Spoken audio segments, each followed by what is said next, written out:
Maciej back here in my kitchen, and today we're going to brew one of my favorite brew methods, the Aeropress. I've brewed like thousands of these at this point, I think, over the last decade. And it's a brew method that I really like because it really helps you make adjustment and make it easy to make adjustments and control things, whether it's changing grind size or changing brew ratios. You could really fine tune this to your liking really easily. So I'm going to give you my recipe, but again, as with all brew methods, but especially with this one, feel free to really play around with it. The espresso, the Aeropress is marketed as an espresso maker sometimes, and I think you can certainly make a higher strength coffee with this fairly easily. I don't think it's quite espresso per se, but it does allow you to do that. I would recommend, if you're making something closer to an espresso style coffee with an Aeropress, I prefer a metal filter such as the one on the Fellow Prismo attachment, for example. And if you brew with like a 3-to-1 ratio, you can make a pretty good facsimile of what an espresso might deliver you. Again, metal filter will give you a little more body, will give you those oils, so it'll be better off there. However, for what we're going to brew, which is going to be more of a filter style coffee, we're going to use one of these paper filters, which will clean up the cup, give it a nice clarity that I think will make it really delicious. We're going to be brewing at around a 15-to-1 ratio. So this Aeropress, much easier than a pour over to just kind of eyeball it. We're still going to be using a scale, again, just to have it. But you can definitely just kind of fill it all the way up with this recipe, and it'll be pretty good. I have 15 grams of coffee here, which kind of goes like 3/4 of the way up on this quarter cup. Again, not the most exacting measure, but in a pinch it'll do. And if you end up making this a little stronger than you might be told by this recipe, that's cool. It'll still be pretty tasty. So 15 grams of coffee. I'm going to be using 220 grams of water to make like a strong-ish coffee, but certainly something, again, much closer to a pour over or a French press than to a espresso. So this is the Aeropress right side up. We have a plunger, we have a chamber, and we have this cap, which we're going to put a filter into. I'm going to be making an inverted Aeropress, which is a fairly popular way of doing things. So I'm going to attach this plunger just barely into this chamber, but I'm going to have it upside down. So this will give me more control, and I think, again, one of the advantages of the Aeropress is that it gives you a ton of control over your whole brew. So why not take full advantage of that, right? So I have that on my scale. I'm going to get my hot water here, and I'm going to throw some of it in the Aeropress just to preheat it a little. Have it sit there for a second. Then I'm also going to use it to rinse my filter. If you've watched some of my other videos before, you might have noticed that I don't rinse filters for pour-overs. I don't think it's necessary for flavor. For the Aeropress, just to get it to adhere to this cap, it is pretty necessary to rinse your filter. So I'm going to do that. Just run a little bit of water through it.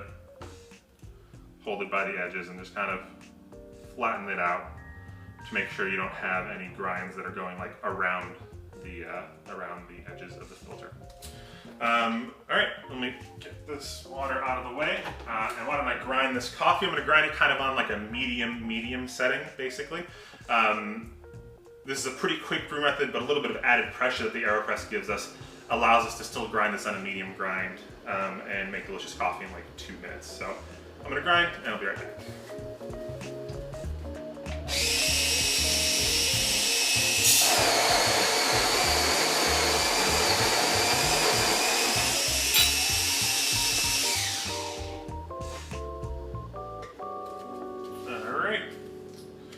So I'm going to dump out my preheating water into my bowl here.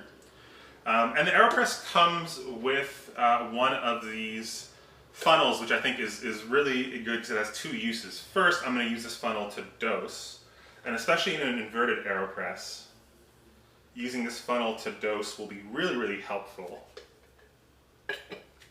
because it'll stop me from getting grinds into where I lock in my cap here, which can make it harder to lock the cap in. So I really like the funnel for dosing. I'm going to give the funnel a quick rinse, actually, because I'm also going to use it to press through, which I think is more of its intended use because the shape here fits with the Aeropress. So Then I grab a mug. I'm gonna press this directly into a mug. You probably don't want to press it into like one of your glass carafes that you make pour-overs into, just because you are going to be using some force there. So I'm going to put this right on the mug. Got my delicious coffee, smells super floral. Got my cap ready.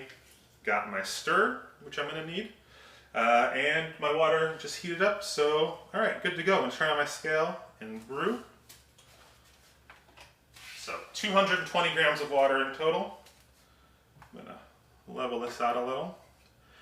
First, I'm going to pour about half of my water, and this isn't actually like a super exacting measurement that I'm making. I'm just going to pour about halfway and give it a stir kind of ASAP. And I'm doing that just so all of those grinds get wet at kind of relatively the same time. All right, then I'm good to pour the rest of my water. Again, I'm going to fill it up basically most of the way. Pour gently towards the end here and try to hit 220, which I did. And now I'm just going to put my cap on and wait. All right, cap's on. I'm going to let this brew until my timer hits 130. Then when it hits 130, I'm going to invert it back onto this funnel and press directly into my cup and kind of just gently press for around 30 seconds. So I'm not going to add like a ton of force, kind of just going to use my body weight and gently press until it hits 2 minutes or until the water goes all the way through, basically. So 27 seconds left until we get to that pressing. Again, this should give us a coffee that's not too dissimilar from a pour-over, really. Maybe a little bit more body than you get in a pour-over, but with a paper filter, certainly not as much body as you'd get out of, say, a French press. All right, so approaching min 30 seconds, I'm going to flip it and get ready to press. Again, this fits right into this funnel, and at 130, I'm just going to gently press this down and try to have my press take about 30 seconds. I promise you this doesn't require a ton of strength or force.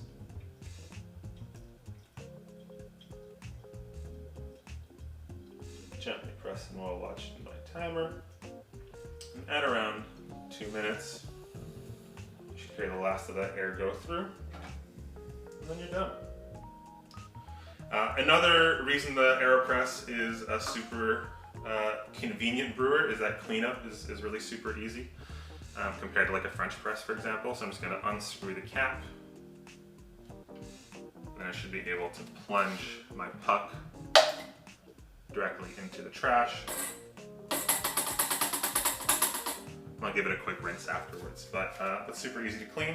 And I got some tasty coffee. I'm gonna let it cool down and taste it in a bit, so I'm not gonna have y'all stand around for that. But Aeropress, again, super easy, super variable, really fun, really portable. Great brew method. All right, thanks y'all.